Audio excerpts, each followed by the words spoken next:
Let's see. Oh, I can see people jumping in. And look, we have no tech trouble today. I am so happy.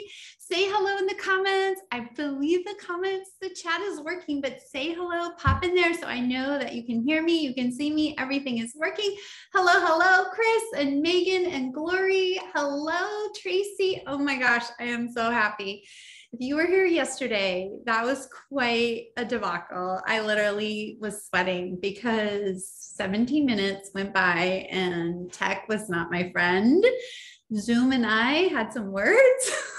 Anyway, we're good. So everyone is joining us. Welcome to 2 days, second day, day 2 of 4 days of summer SOAR, right? If you joined yesterday about sound walls, I would love it if you popped in the comment just when we're waiting for people to get logged in and everything like that. Pop in the comments something that was like a light bulb moment or something you learned that you're just like, wow, okay, this is, I got an email yesterday and someone was like, oh my gosh, Christina, thank you so much. Like it totally makes sense to me now. I get it. And my printer is busy right now. And that just made my heart so happy because I'm just so excited for teachers to have like the tools and the knowledge that they need. So I'm so excited. Oh my gosh, there are so many comments I can't even read. I enjoyed the sound wall discussion. Yesterday was awesome. Unlocking with a key. Oh my gosh, the dictionary. Awesome. How to extend it with games. Yes, keep your kids interacting with your sound wall. Oh, yeah. And I have a blog post coming. Please stay in my circle. I have a blog post. This marvelous teacher, she came up with this whole rap and she put it on YouTube. And she gave me permission to share a blog post featuring her with the rap. So I'm going to type up the lyrics. And when you come to my blog post, you can see that sound wall. But it's just like a daily review that she taught her kids. And I was so like excited to see that with her sound wall, but she gave me permission that I could share it. So that is on my list of things to do in the next month. So stay tuned. If you're part of my email family, stay tuned for an email about that. Yes, I love that the mouse are multicultural. That was a really important thing that we want our students to always be looking at things that are in our classroom to see themselves as well. So thank you so much. Yes, the routine. Hello, everybody. I am so happy that everything is working. All the tech is working, and I'm excited to teach you all about word mapping. So if you are here today to learn about word mapping, we're going to talk about 3 big things. The big thing, what is phoneme grapheme word mapping? What's that? What is it exactly? Because if you're like me, I taught 21 years, first grade. I never did phoneme grapheme word mapping. I never heard those words before. I think I did some of the components of it, but I didn't do it in this systematic way. What are the benefits of word mapping? And then what are some of the rules and routines that we would use when we're doing word mapping with our students? Because I just want to give it to you. Like, here's how you do it. Now go do it to your classroom. And then of course I have some freebies for you to take, little party gifts. Yesterday I had planned that I was going to do some giveaways, some, you know, like a free resource or things like that. I never got to it. I think I was just like out of sorts. So I am going to do some giveaways, free resources. I got a Starbucks card. Like, let's do this. Let's have some fun because you, my friend, are the dedicated teachers who are here during your summer break. That is so amazing, especially after the last 2 years that you have had teaching. So I just applaud you for being here today. If you know Dr. Louisa Moats, you might have heard me say this before, but one of the quotes that she says that is so powerful in my mind is she says, programs don't teach, teachers do. So right here, you are gaining the knowledge and you are going to have some tools that you need for teaching. So I want to get started. So I think you probably know me, but if you don't, I'm Christina Winter. And I blog, I teach, I share. I'm Mrs. Winter's Bliss. I'm on Instagram. I try to do Instagram. I'm not that great at it yet, but I love that I get to interact with people. So find me there. Find me in my Facebook group, first grade bliss. I just love connecting with teachers. I taught for 21 years. And a couple of years ago, my husband and I, we needed to make a hard decision that I had to leave the classroom. And I cried my eyes out when I went to my principal and resigned. And I miss teaching. I miss being in the classroom. But when I get to talk with teachers and work with teachers, it just like really fills my bucket. When teachers share stories or tag me in posts and tell me what's happening, I'm like so excited to, know what's happening with their students. And if I'm able to help in any way, that's what I'm here for. So that's who I am. And basically what I do now is I spend my days researching, taking courses, reading a ton of books. I have a whole stack of books over here that I can share with you that I think are super helpful professionally to help you grow. The course Reading Teacher Top 10 Tools is a great course if you're new to science of reading and you're trying to kind of get an overview of structured literacy and what does it look like. It's really great. There's 10 modules. It would be awesome to do on a summer break. And it's pretty inexpensive, $45 a month, I believe, if you just Google Reading Teachers Top 10 Tools by Deb Glasser. I did that, and I am now starting my letters training so that I can have all of the knowledge. I could fill it and just continue to be a little book nerd. So that's a little bit about me, but about you. If you feel like, oh my goodness, I'm hearing all these things. My district is telling me science of reading, I got to do it all. And you're feeling overwhelmed, I want you to just take a deep breath, because it is a lot. It's a lot of new information. The weird thing is it's not new, like it's decades of research that's been out there, but why didn't they give us this knowledge, right? So, but if you are feeling like I heard about yesterday using a sound wall, and all this time I've been using a word wall, and I was teaching my kids and I was doing it all wrong, and now I wish like poor Joey, I did it wrong and he was struggling. Like, I just want you to let that go. Let that go, because you didn't know. And now that you know better, we can do better, right? So you are here because you want to do better and you want to help all students. Some of the students are going to do well, no matter what strategies that we use, no matter how we teach, but for all students, we have to pick up good instructional strategies and reach all of our learners. So I heard on a podcast one day, the guest speaker said something like, there's no shame. Oh gosh, now I can't even remember. She said something like, no shame, no blame. Like, of course, the first grade teacher, we like that because it rhymes, right? There's no blame, no shame. We don't. We got to let that go. We didn't know. I went to college for many years. I took all kinds of courses. I was trained in balanced literacy.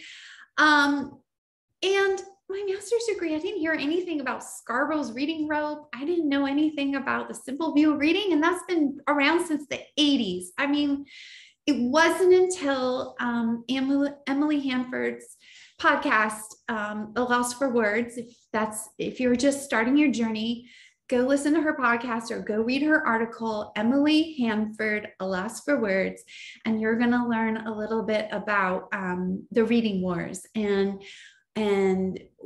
all this information and how we've been teaching reading wrong. Okay, so I'm going to get off my soapbox right now because I just went on, and you are here to learn about word mapping. But I just want you to know that this comes from a place of learning. I am learning and you are learning, and you're doing all that you can. And the fact that you're here is amazing.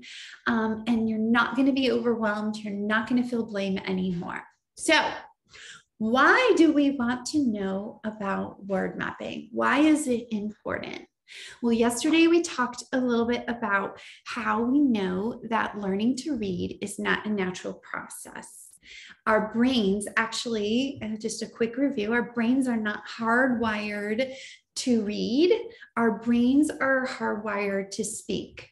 And that's why if you hear the terms before, speech to print, that's why using a sound wall is important, because we are taking what children, when they enter our classroom, they have skills of speech, they hear speech, and we're taking it where they're connecting the phoneme to the grapheme, those squiggly lines that are on a piece of paper, they have to make the connection. So when they see that squiggly circle line, that they know that's an O, and then the sound when they see that is the O sound, right? So we're connecting it, and we're because reading is a man-made invention. It's what was invented so that we could communicate, right? Created to communicate. So the good news is that our brains are malleable and they can grow and change and learn, but we have to strengthen our brain, and we have to do a little bit of work, and we have to strengthen those neural pathways so that students can read. And so one of the ways that we can do that is through the process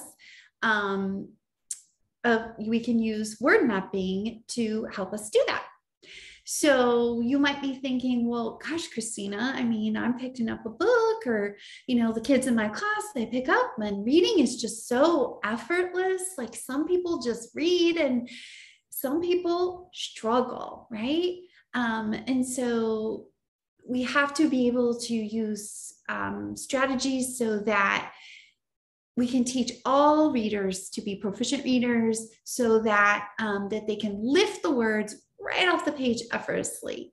And how we do that is through the mental process called orthographic mapping. So let's say that again, orthographic mapping. If this is a new term for you, it might be.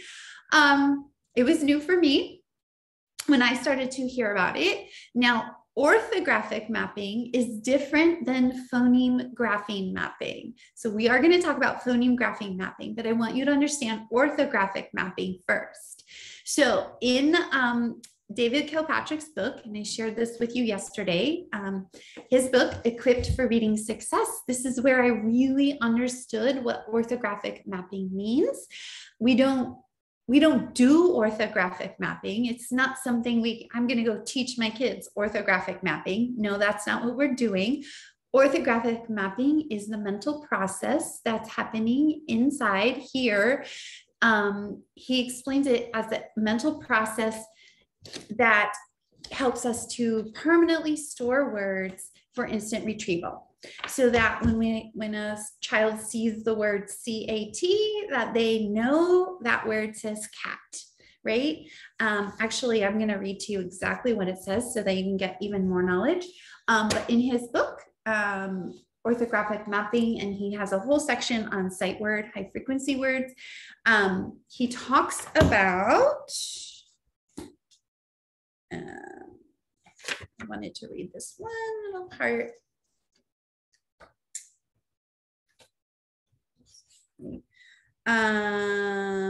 We do not store and retrieve words based on visual memory. It's based, any strictly visually based teaching techniques represent inefficient use of instructional time. And that's why we don't want to use, teach high frequency words. We want to do things like map the words, like using the heart word method. And we'll talk a little bit more about that in a minute. And then we're using our phonemic awareness and letter sound skills. They're not optional. They're central to the process of permanent word storage and development. So that's what he says here. And again, orthographic mapping is the mental process we use to permanently store words for immediate, effortless retrieval. So it's how we take an unfamiliar word and make it a familiar word, a printed word. And when we say, sight word, when we talk about the word sight word, all words are sight words. I myself used to think sight words were he, she, they, it, of, said. Okay, those are high frequency words. Any word that you can read. I went to the playground. If you read that sentence, those are sight words. You can read, you can recognize them by sight. Okay, so how does this happen? Well, again, you've likely heard of this body of research called the science of reading. It is decades of research on how children best learn to read. Science of reading is not a curriculum. It's not a program. You can't sign up. I mean, you can learn strategies, or you can learn how to align instruction on the research, the best research. So science of reading. And so all these people come together, educators, cognitive scientists, all these scientists came together, and again, decades of research. And what they discovered, it's not one part of the brain, not a single part of the brain that's responsible for reading. In fact, there are 4 parts of your brain that work together, and they work together as we are reading or learning to read. Now, I'm going to show you a picture of a brain just from all of my learning. I'm very confident that this is all correct. However, it's a very simplified version. If you are loving this information and you want more information about how the brain learns to read, then I'm going to tell you a resource that you can look. But I'm going to flip on my slide here so that you can take a peek at that. Hold on one second. I'm going to turn that off, and I'm going to share my screen. And let's see. Okay. Okay. We can see that. All right, and actually, I'm going to turn off my phone notifications so that we aren't interrupted here. Forgot to do that before we started. All right, I can't see the chat now, and I want to make sure that that is, okay, Hope says yes, they can see it. Great. Okay, let's pop this over here so I can see that. All right, sorry about that. Okay, so here is the reading brain, and this is the left hemisphere, right? So there's 4 parts of the brain, and this is, again, a very simplified version. If you want to know more, please look at this book called Reading in the Brain, Stanislaw Dehaney, I think is how you say his last name. You can even just go on YouTube and type in like reading in the brain, and you can watch like a 1-hour YouTube video all about him. He explains more. It's heavy, it's not easy, but at least you can start building up your lexicon and start learning a little bit about it. But here's my simplified version for people who want the simplified version, right? So in the back of the brain is the orthographic processor, and that's the part of the brain that recognizes pictures, letters, and words, and remembers letter sequences for spelling, right? And then in the front of the left side of your brain, we've got that part of the brain that recognizes sounds. And we would call that the phonological processor. And this is where phonemic awareness is happening in our brain. And then we're born with those parts at birth. However, the part in the middle, the phonological assembly, is not intact at birth. And this is the part of the brain that allows us to connect speech sounds to visual images. So speech to print, right? And the letters, so it's connecting those squiggly lines, those speech to print, which such as letters, and it enables us to read. But it has to be built with, and we'll say this over and over again, explicit, systematic phonics instruction and practicing decoding. And that is how we're going to hardwire our brain or build those neural pathways. And then the last part of the brain, this is also a very important part, is the context processor. And that interprets the words to bring meaning. For example, I say the word match. Just listen to that word match just for a second. Think of what you think in your head, right? Did you think of a pair of socks, a match? Did you think of something that you light a fire with? Did you think of a tennis match or a volleyball match? I mean, we have to build meaning with our students. So that's what's happening in the context processor. Okay, so we know that our brains are wired for spoken language. And the process of phoneme grapheme mapping is going to help bridge it. So our brain's phonological and orthographic processors, they strengthen and they learn, and we're able to recall words. So that's big. That's a lot. Let's just take a second. I'm going to pause right here. I'm going to stop sharing my slide. And I'm going to pause right here and let's do a fun little giveaway. Okay, so let's do that. I printed out some questions because I thought it would be really like more fun than just like tell me. So I got some questions here. Let's do, let's see. What summertime? What's your dream vacation? Pop it in the comments. Let's hear some friends. What is your dream vacation? Let's find out. Lots of fun places to go. Oh my goodness. Oh gosh. Oh, that's a lot.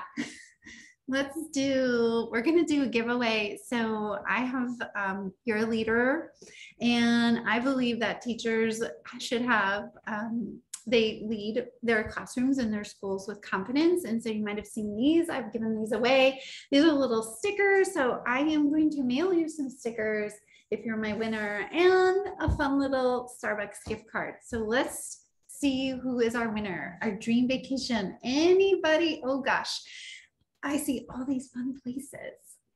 Okay, let's see. Okay, I'm just gonna scroll and I'm gonna stop. Let's see. What? Julie Torres. She just went on her dream vacation to Paris, Greece, and Venice. Julie, that is amazing. Next time you'll take me, right? Julie, you're gonna email me hello@mrswintersbliss.com, and I'm gonna send you, you're gonna need to give me your mailing address, school or home, whatever you like, and I'll send you that little prize. So, all right, so we know a little bit about the brain, right? So we have 4 parts of the brain that are working together, and we have to strengthen or build those neural pathways so that our students see words, those squiggly lines, and they can automatically, they have word recognition. They build up their word recognition skills. So that is where phoneme grapheme mapping comes in. And the routine of phoneme grapheme mapping, or word mapping for short, it's a multisensory approach. And it's based on a lot of research. So science of reading, so we can say it's a science of reading aligned or SOAR aligned. And so it's a system for often confused letter sound relationships, but it makes spelling, reading, and writing accessible in a way like never before, especially for our struggling readers. Maybe you, and this is where I say, I didn't use this in the classroom, but I did use something called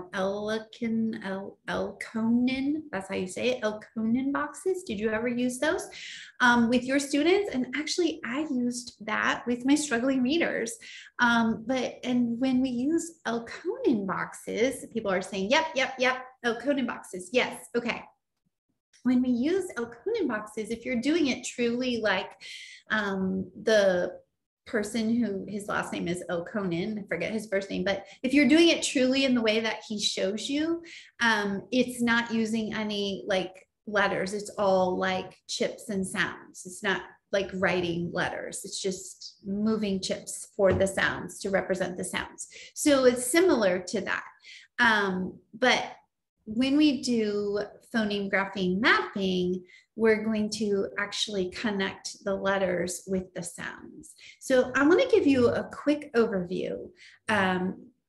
Now that we know why it's important, I want you to see a quick overview of what the whole thing looks like. And then I'm going to go through some routines. I'm going to show you some tricky parts. I got some freebies for you. Of course, I'm going to give you a super big discount if you would like some resources, if you don't want to create your own resources or find your own resources. So I have all of that to give you.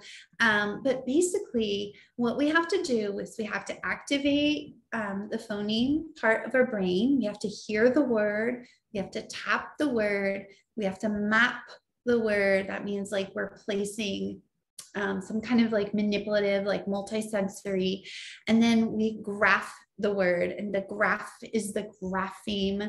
It's writing the letters so that our students see it. And we're doing it in a super systematic way because as we're teaching like if you're teaching long vowels, then you're going to want to, you could review words that you've already taught, skill words that you've already taught, but you're going to be doing words that you're practicing of the skill that you're teaching at that time, right? And so we're giving our students that cumulative practice so that they can really promote, we want to say promote orthographic mapping, right? Remember that the mental storage so that they can instantly, it's like a filing cabinet. And so we want to promote the words to be orthographically mapped, that we store them for long term, right? And they don't have to decode every single word when they look at them. They know them by sight. So let's look at, let's see, I'm going to share my screen again because I'm going to show you. Let me just first move this chat out of the way.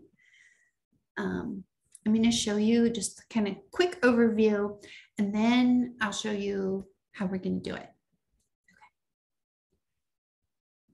Okay. Right there. Okay, so there's our reading brain. Okay, so this is one of the slides that I have. These are digital slides. And these would be something you maybe would do like independent work, or these would be perfect to project on your whiteboard with your students as you're teaching. So you could, if you have a smart board or a whiteboard, or you just plug in your laptop and it projects on your board. But these digital slides have sound. So they would click here and they would hear, we're activating this part of their brain. So they hear the word beach, right? And then so it says, what's the word? Click on the speaker. It says beach, and they can click it as many times as they want, or you would click it as many times as you want. And so they're activating the context, they're activating like the knowledge part of their brain. They're putting the meaning behind the word that they hear, right? And then they're going to tap the word. And so different programs I know do tapping different ways. Tap the word. So you would just come up with your system. When I was teaching, we used to do tapping down our arm. And so we would do that, and then we would slide, however you want to do tapping. I think Foundations has like a certain way they do their fingers. I've never used that program, but I've seen like there's a certain system, but you just have your own system, however it's going to be, but it's basically helping them to know like how many sounds. So when we hear the word beach, we say b, e, ch, right? Or b, e, ch, beach, right? So they map the word, they tap the word, then they're going to go and they're going to map the word. And that is when they're just dragging one of these little tokens and they're putting for each one. Again, they're saying the sounds. They're getting another time to practice. They're not even using any letters, they're not writing anything at all. This is like finished. This is not how it would look if they got it. And then they graph the word. So then they drag the letters over here. And then the EA is one sound, one phoneme, because it's a vowel team. And then they're going to drag over ch, because a digraph is one sound, one phoneme, one of the 44 phonemes, right? So they would do that. And then this little thing right here is like a little self-check. So they could just drag that box over and make sure that they have it correctly. And if they don't, they would fix it. And that is a way for them to get like immediate feedback how they did on that. So that's just like a quick overview of the process. They hear it, they tap it, they map it, they graph it. Here's another example. In your small group, you might use this where they have the picture cards. Notice there's no print on the picture cards. I have labeled them because I'm a teacher and I know like things get out of order and mixed up. So I want to know, but they just say long vowel here. But on the you could write the word on the back, but you don't need to. And again, these are words, these are all long vowel, A, I. So if you're teaching that or you have a small group, and then the kids are going to hear the words, see the picture, map the word, tap the word, graph the word, and they're going to write it one phoneme for each box. And then here's another example. So as you teach, if you're using these picture cards or you make your own picture cards, what you would do is you would kind of start accumulating them. And you could put them in a basket, and this can become a center. So then your students, like you notice there's SH digraphs, there's CVC, there's PL blends, CH, SL blends. These are practice of skills that kids have previously learned. And they love this. Those little poppets, I mean, can we get like a thumbs up? Kids love those little poppets. So they pop it instead of maybe tap it. So they pop it, they map it, they graph it, and then they write it. So that's like a little activity that they could do as a review practice independently at like a center. So those are all of some ideas, but that's the big idea of phoneme grapheme mapping. So let's stop sharing and let's take a closer look at how we're going to do that in our classrooms. So you can use things like, it could be anything. You could use pennies. You could use, here's some ideas. You could use like these little mini erasers from the dollar spot, right? These are from your math, these little pop cubes, counting cubes. You could use pennies. You could use pom-poms are super fun. You could even like throw in some tweezers, right?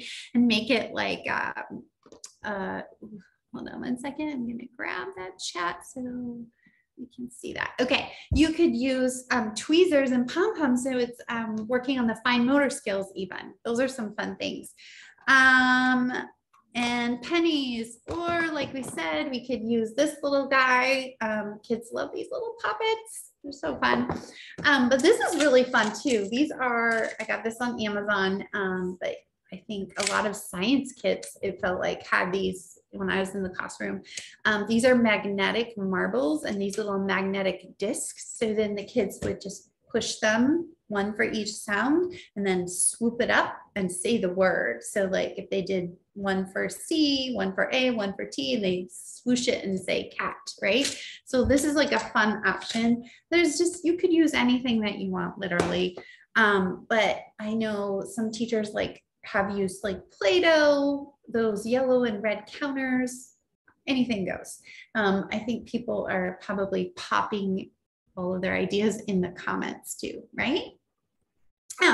But let's look at some examples. So this, I just wanted to share with you because I know that you're gonna wanna know. And let me pause here because I really think I have a couple of resources that are super helpful for you. So I already talked to you about this book, Equipped for Reading Success. And this is not just about word mapping, it's about phonemic awareness. It's teaching you, it'll teach you about how reading is not a visual process, how we learn to read, how we have to have phonemic awareness as part of our instruction, otherwise struggling readers, and then ways to promote orthographic mapping, all kinds of goodness in this book. It is expensive, $50 is what I paid for it. Don't get it on Amazon, get it on equippedforreadingsuccess.com. Dr. David Kilpatrick. Also, we want to mention that he did all his research, or he learned everything he needed to know from Linnea Airy, who is the founder, or the person who, Dr. Linnea Airy, who is the one who kind of came up or coined orthographic mapping. So let's give her credit. That's a really good book. Another great book, you might know this book, Phonics and Spelling with Phoneme Grapheme Mapping. So Catherine Grace is the author of this book. And so she has a whole system on word mapping. And this book will help you kind of understand more about the knowledge, but I didn't even have to read all of it, but she has every single unit, like all of the rules and all the different syllable types and phonics patterns and how you would map those words. So this would be like a reference for you. Again, it's not a cheap book, $55. She sells it on Really Great Reading. This has been a work that she's been doing for years and years and years. And don't buy it on Amazon, buy it on Really Great Reading. But this is like, you know, a great reference for you as well. And then to me, this is a really, really good book. As a teacher, you know, I don't know about you, but I was always told like, English doesn't make sense. Like the rules, you never know what the rules are, you know, whatever. It does make sense. So this book right here, Uncovering the Logic of English, is like, oh, this is exactly what I wish I would have had in the classroom. Denise Ide, this is a really great book. It's not expensive either. I don't think it's more than $20, but please ask your schools to buy these for you.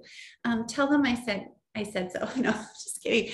But she explains in her book that the spelling rules, and I'm moving away from the word rule. We want to say patterns, because we're not really teaching kids rule. You know, kids think rules are like black and white, and we know that there's always exceptions, right? So we say like maybe spelling patterns. It explains, this book will help explain 98% of words. So English isn't so weird after all, right?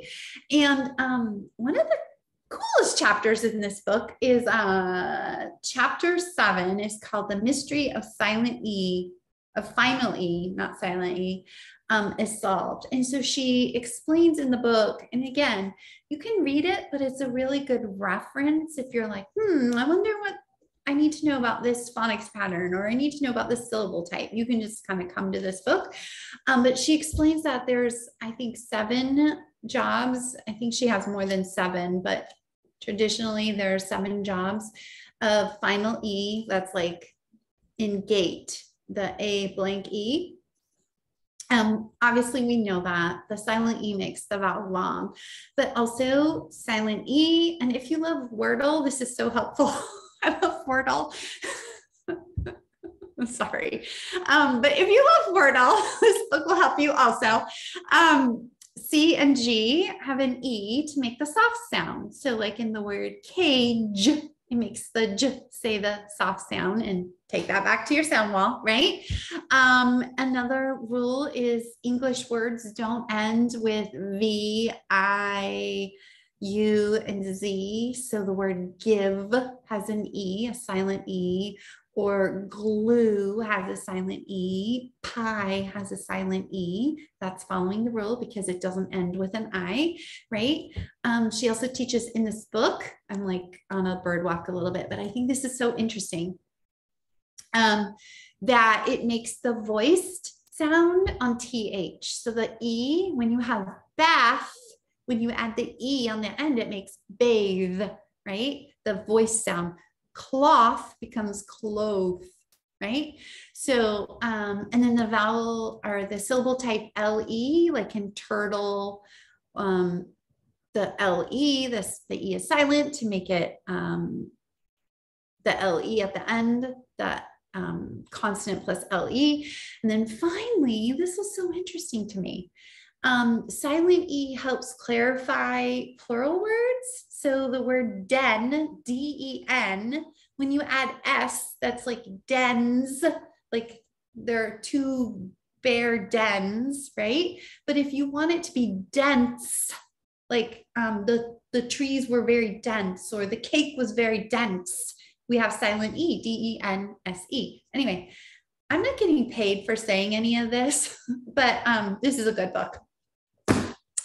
Okay, so those are some good references. So now we know we're going to do phoneme grapheme mapping.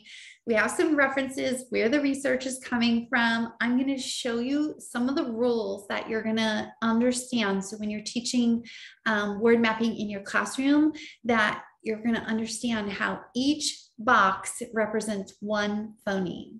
So let's do some of them together, and you can jump in the comments if you want. So let's do some together. So I just literally just took a document and I said, insert a table, and I just made this easy. I wouldn't make it this big for kids. I'm actually going to give you some freebies where you'll have some ready for you to go. So you have that already, but I would never make it this big for kids. I just made it this big so you can see it because I don't have a document camera. I think I should get one. Okay. So I'm connecting the meaning right here. I'm going to show you this picture. This is a picture of men. Everybody say men, right? So we're going to say men and we're going to map it. So I'm going to say n. Now, if I was on the table with my students, I would say push a pom-pom in each square. I wouldn't put a little dot. I would just have little cubes for them to move right there. Okay. How many sounds in the word men? Are you noticing I'm not putting any words up, right? So, okay, there's 3 sounds. So we have men. Okay, what's the first sound we hear? And you talk about your mouth gesture. What's happening in your mouth? Connect that to the sound wall. This is exactly, we're integrating the use of your sound wall, right?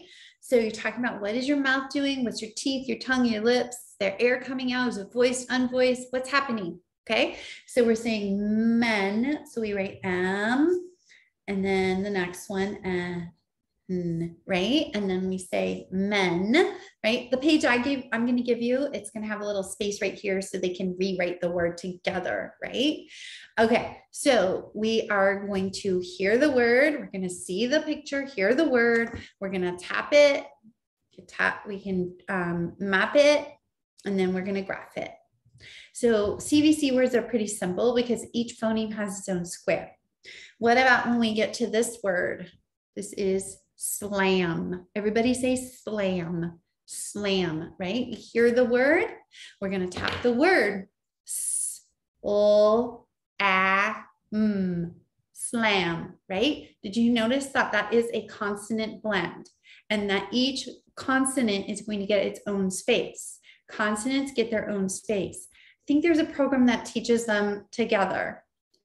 I really want to, I mean, I guess you have to do what your program teaches you, but I really think it's valuable, especially for really young learners or struggling readers, to really be able to know that each consonant makes its own sound. It's not a blended sound. Like a digraph SH, sh is a blended sound. S and H are making 2 letters, are going to make one new sound, right? So for slam, we just tapped it. Now we're going to map it. So we're doing right there. And then we're going to, I forgot to outline it. So you could outline it. Your students would outline it so they know that there's 4 sounds. And then they're going to write slam. Okay. So we're going to do this 4 things again. Again, we're going to hear it. We're going to see the picture. We're building meaning. We're tapping. Then we're mapping. And we're graphing. Let's go a little bit quicker so you can see. Okay, this is ship. How many sounds in ship? Sh, if. So we have 3 sounds, right? So we're gonna map it. I put 3 cubes. And we're gonna do sh, if, ship, right? All right, next one, let's see. The next picture I have is chick, right? Chick. How many sounds in chick? Ch, eh, k. It's a 5-letter word, but there's only 3 phonemes, right? So ch, eh, k. Of course, this is so messy because I'm, you're a teacher, So ch. I'm putting the digraph in one space. Eh. Right?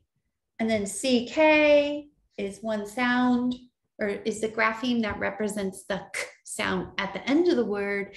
And the rule, if you want to say rule, CK is always after a short vowel. If you didn't know that, I didn't know that at one point. So chick, right? And of course, I'm just trying to show you all different types of phonics patterns. If I was doing this with my students and we were studying like silent E words or words with digraphs, I would probably do a couple of review from maybe last week or or maybe some trickier ones that we've done. Like I know like DR is very tricky for students. They always confuse it with the JR. Again, go back to your gestures, your sound wall, but you could build in that repetitive practice, but I would keep most of the activities or most of the word mapping on the skill that you're teaching at that point, whether that be in your small group or your whole group. Oh my goodness, we are going a long time. I hope everybody is okay to stay a little bit long. Okay, we'll skip for a few more. Okay, here's the word rake. Rake has a silent E, right? That job of silent E or final E. It's not called silent E, final E. A syllable type.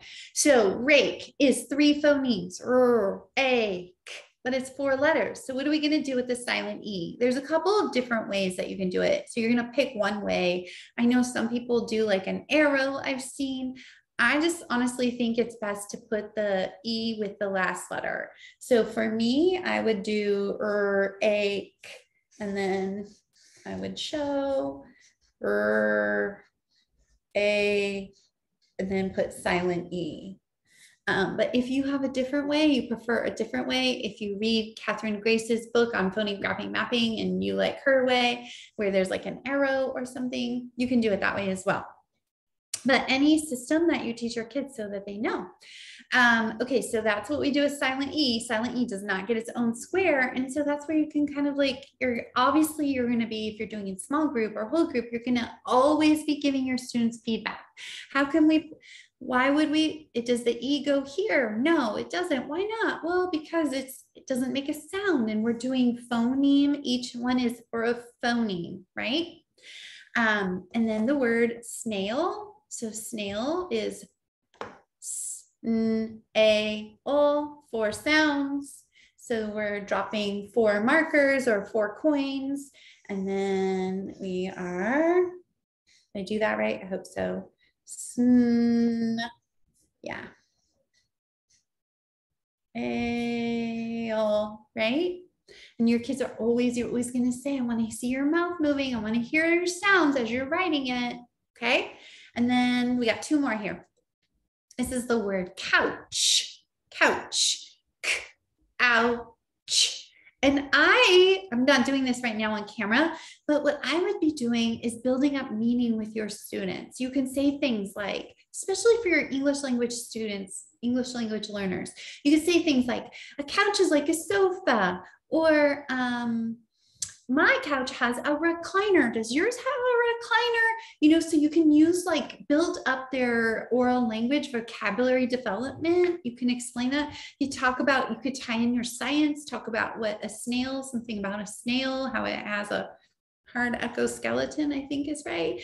But you can just like build that up as they are like moving their chips, right? When they're mapping it out, and they get that opportunity to hear and learn like more vocabulary, right? So we do couch. So we tapped it out, ouch. So couch has 3 sounds. It's a 5-letter word.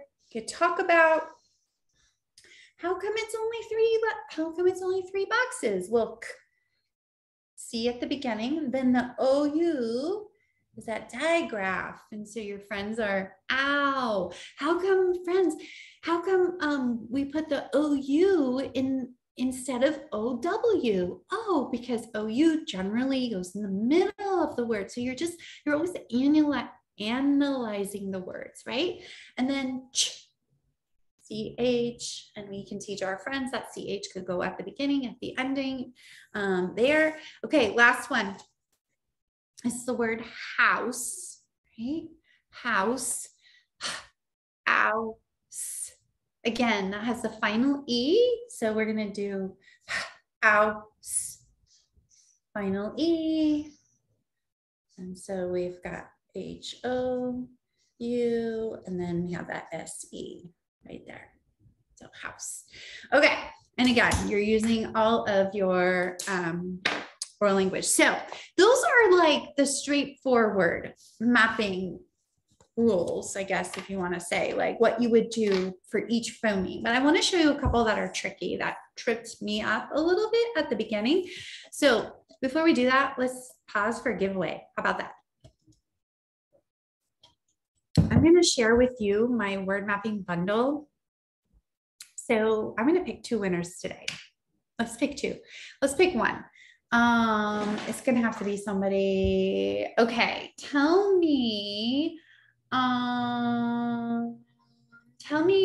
if you won the lottery and you decided to give up teaching, what would you do instead? You're going to win a bundle, a word mapping bundle today. What would you do instead? Oh my goodness, travel. Of course we want to travel. Interior decorating. Oh my gosh, oh my gosh, oh my gosh. Okay, all right. So many choices. Who said something about a queen? All right, let's see. Volunteer. Who said that? That's awesome. I love all these friends. Okay, there's so many, and I'm going to pause right now, and I'm going to do this. I'm going to scroll the comments. And now I'm going to look, where am I? Oh my goodness. Vangie Watts. She will do woodwork. What are you going to build? That's amazing. Vangie Watts, you are going to email me hello@mrswintersbliss.com and you are going to win. I feel like a game show host right now. You're going to win the word mapping bundle. So you're going to email me hello@mrswintersbliss.com and tell me I am the word mapping bundle winner. And I will send that out to you. Oh, Laura is saying congratulations. That is awesome. I see somebody who says help their family. That is awesome. Okay, let's look at the tricky ones. Do you know that X, the grapheme X, is 2 sounds? Do you know that? Because you might not. Now that you're learning about sound wall and phoneme grapheme mapping, now you know that X is actually the X. X actually makes a couple different sounds, but in this case, 6. It's 2 phonemes. So the way to show 2 phonemes is you could put the X over 2 boxes. So that's one way that you could do it with your students if you're doing the word 6 or box, right? Oh my goodness. Sonia says, please map queen. Sonia, girl, your wish is my command. Look at here. Queen is Q is also, well, it's 2 sounds, the qu sound. So the Q, the KW is the phonemes for the qu sound. I know it's a mouthful to say. So queen would be 2 boxes for Q and U, right? And then here's another tricky one. So that LE syllable type, like in the word table, again, there's the final E because table has the LE syllable type, like little, turtle, those kinds of words. And then I have the word that has a double consonant. Sorry, my messy writing, that says sunny, S-U-N-N-Y. So a double consonant, the 2 consonants are going to stay together in one phoneme box because it's 1 sound. And then let's see, the NG is a phoneme, the ng sound on the sound wall. It's the ring picture card. So it's the it's like the nasal sound. So strong would have 1, 2, 3, 4, 5 phonemes.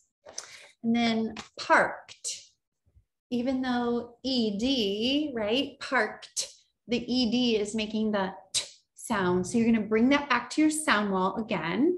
And you're going to talk about how the t sound can be represented with the letters ED. Okay. So those are some trickier ones, but now you have a little more knowledge on that and you're going to learn as you get started with the mapping, right? Okay, so let's look at some of the things that you can be doing in your classroom.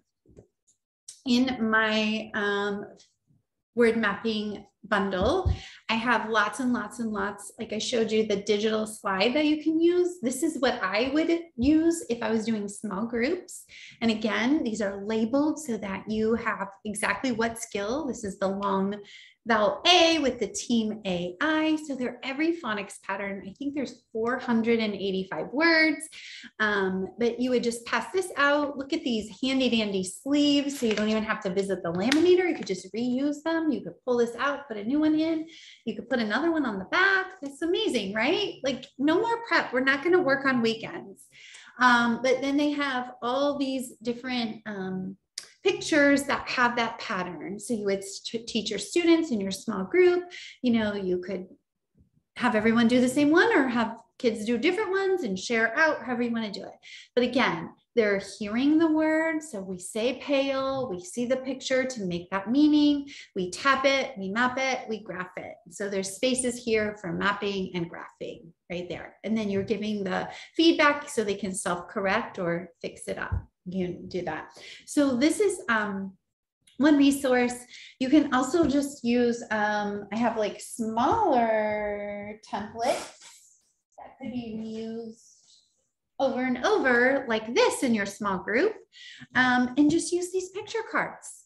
So you would just, I would use like a recipe box. This is how I would organize it. Get a recipe box, and instead of like tabs, you could just use tabs or make your own tabs, cut up a file folder, something kind of durable, and then just label each one and put your picture cards right in there so that you could just open that little recipe, that plastic box, and then just have all your cards in there however you want, or some other kind of thing. But then you don't have to like make copies. You don't have to do anything. You just have these like little laminated strips. You could literally just use whiteboards. If your kids have whiteboards, scratch paper, and they could draw the lines if you want them to do it like that. Things like that. And then you could give them this for like cumulative practice in a center. I showed you a picture of that. So you would just take those same picture cards, put them in a tub. And if you have my version, you just print out like 2 sets of the picture cards. So some for centers, some for small groups, right? Or you use them for small groups and then you move them to centers if that's what you want to do. And then they could do like a review cumulative practice to keep mapping words. But here is a really great resource. Also, this is in my word mapping bundle. These are printable worksheets. So this is like zero prep for you. But what I want you to notice is we're really moving away from the traditional study this list of words and we'll have a test on Friday. Again, we are trying to build these words. We're trying to give our students all the practice so that they connect the graphemes and the phonemes so that they orthographically map, they store them for long-term retrieval, that they understand when they see those lines, those squiggly lines, that they make meaning out of that, and then they are able to decode words or they're able to encode words, right?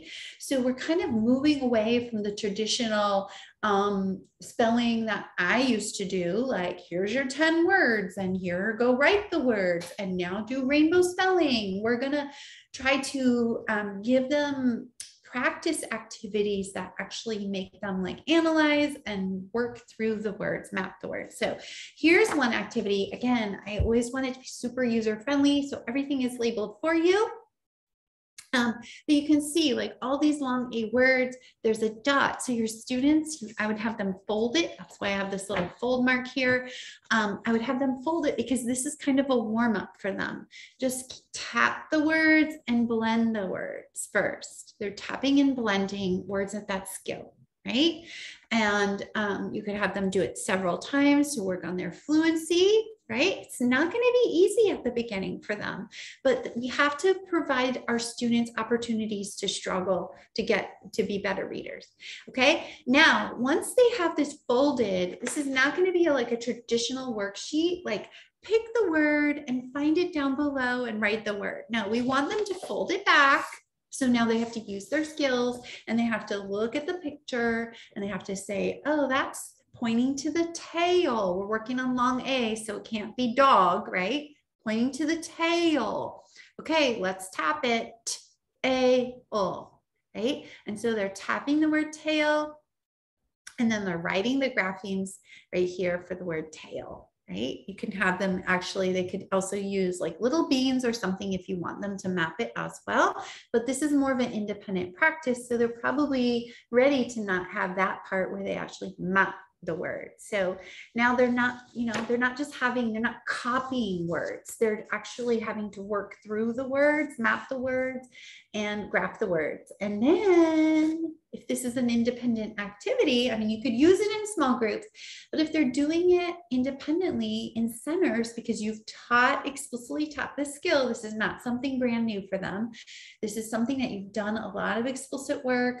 You're following the model. Anita Archer, you know her work. She says, explicit instruction is I'm modeling explicitly what you're learning. I'm telling you explicitly, I'm modeling, we do, and then you do. So this is the you do part for your students, right? That you can put like how much do they just love checking over their work, right? So you can add these little, I created these little, they're just the same thing, but they're shrunken down so that they can, check and see, did I get it all right? I can give myself a check. And man, I taught my kids like, check your work. And they would always say, I'm going to check my work. And then they put a check by my name, right? So they check by their name. And then that's just a way for them to say, yeah, I went and checked my work. And then I put it in the turn in box or the turn in tub or whatever, wherever you put it. So all of these resources, again, for 485 words, they start with CVC words,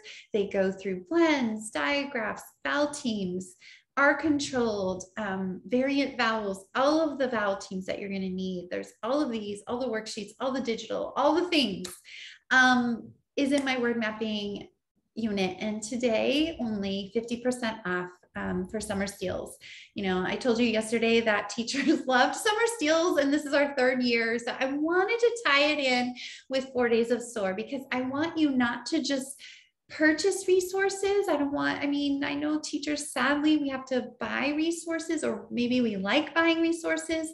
But I don't want you to buy something and not have like effective strategies. So 50% off. Again, that's not a deal that you'll ever get like at the back to school sale or anything like that. Everything is always 25% off in any of those sales.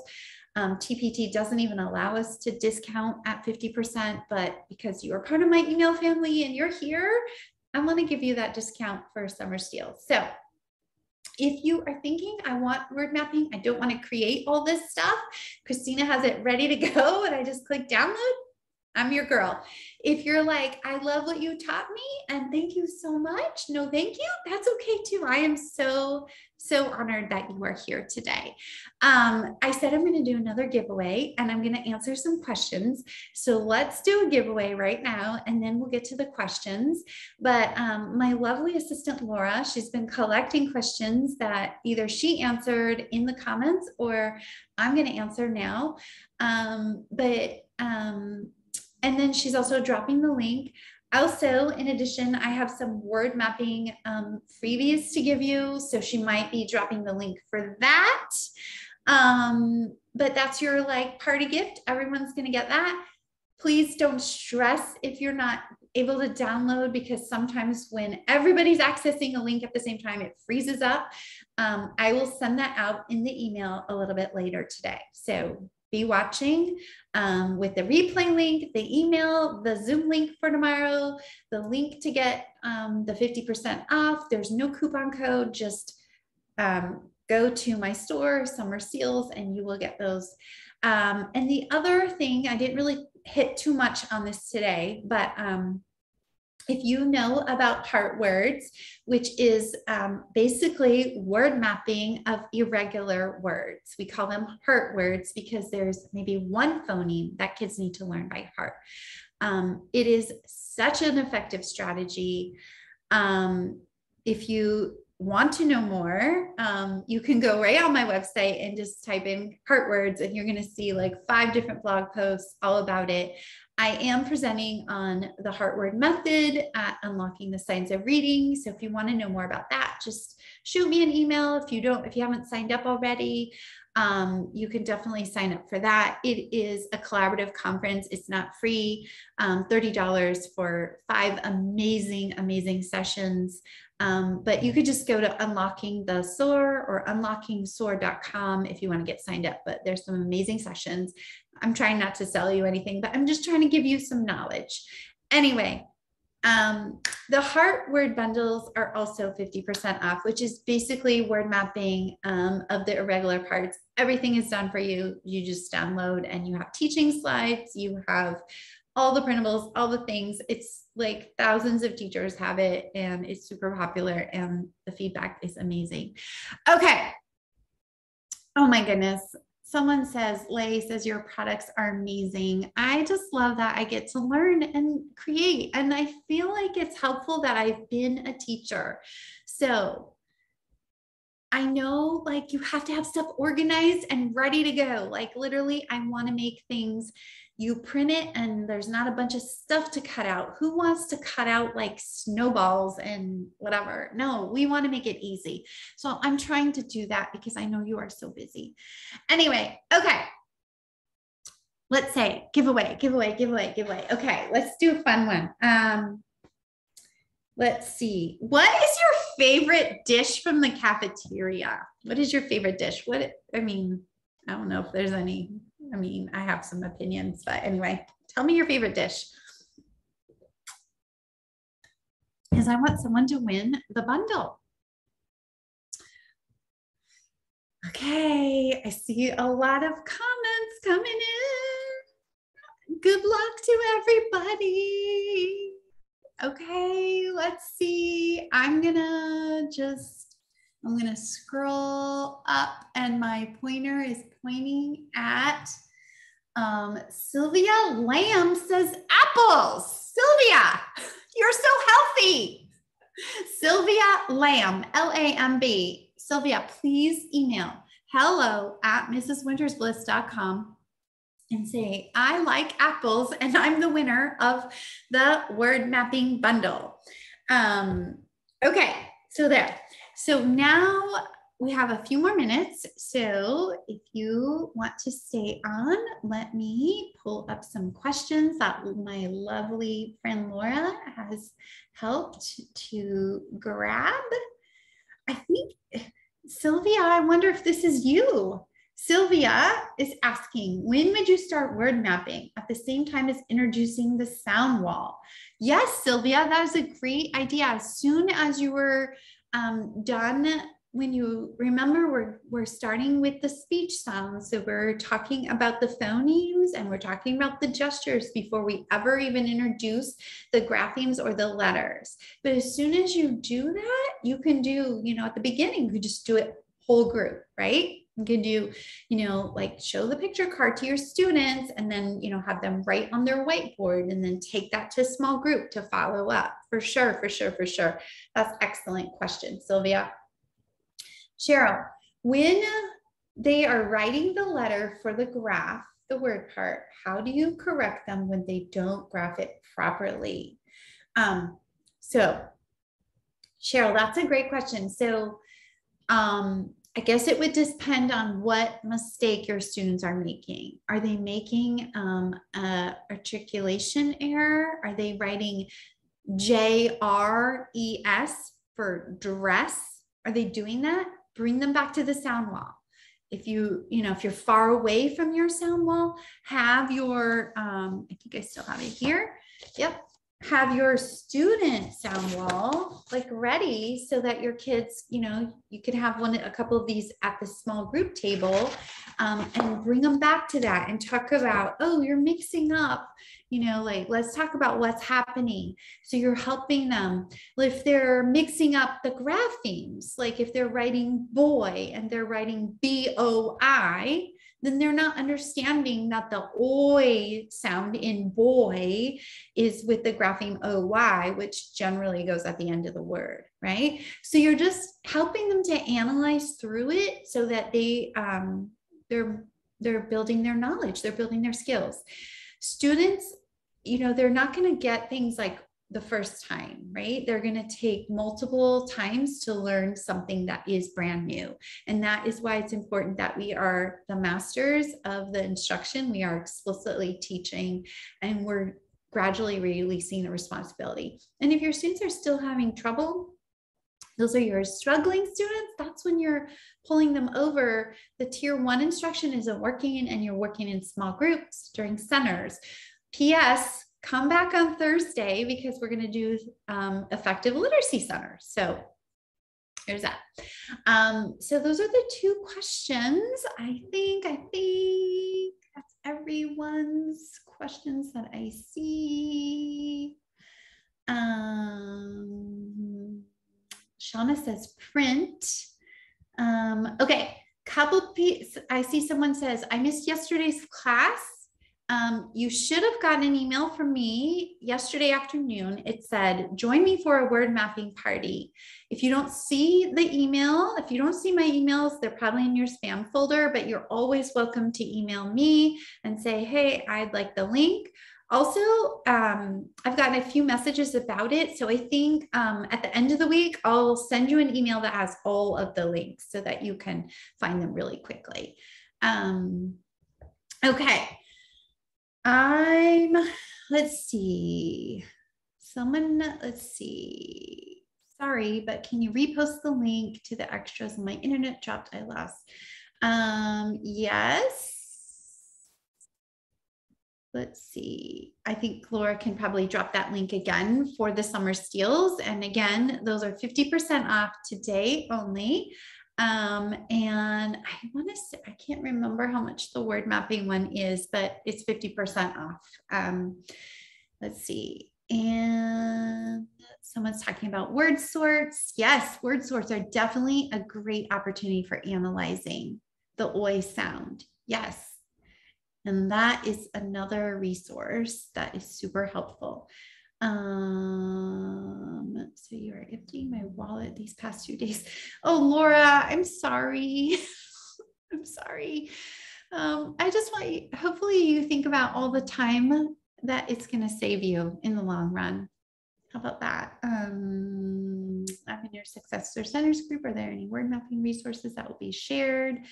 Krista, at this time, I don't have word mapping resources included in there. I'm not saying that leaders of literacy will be, but right now we just have that one unit. So let's see, Thursday's sign up link. If you signed up to join, if you've gotten emails to join this week, then you're already signed up.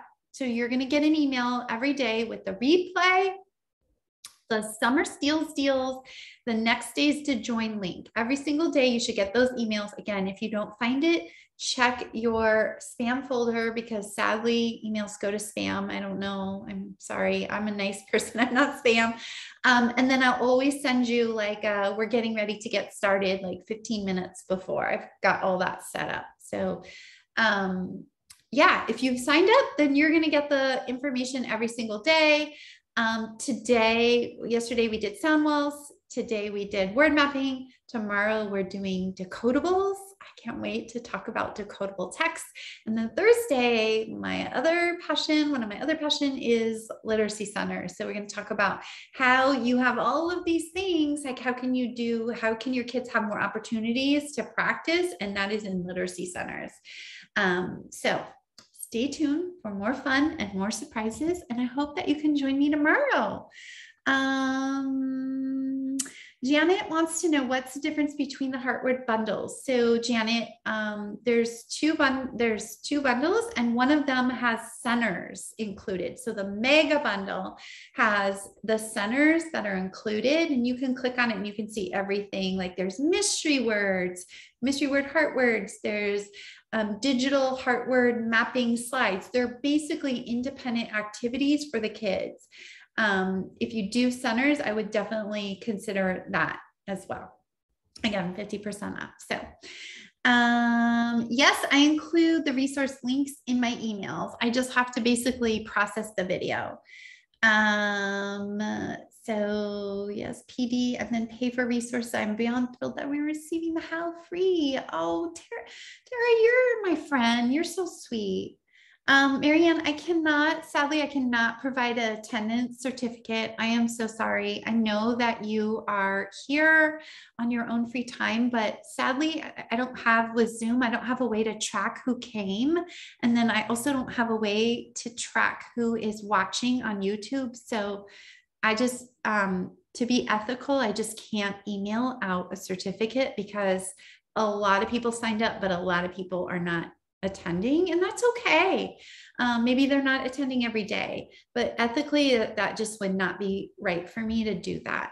I'm sorry. Okay. If you did not receive an email yesterday, be on the lookout for the email today, and then you can always email it back.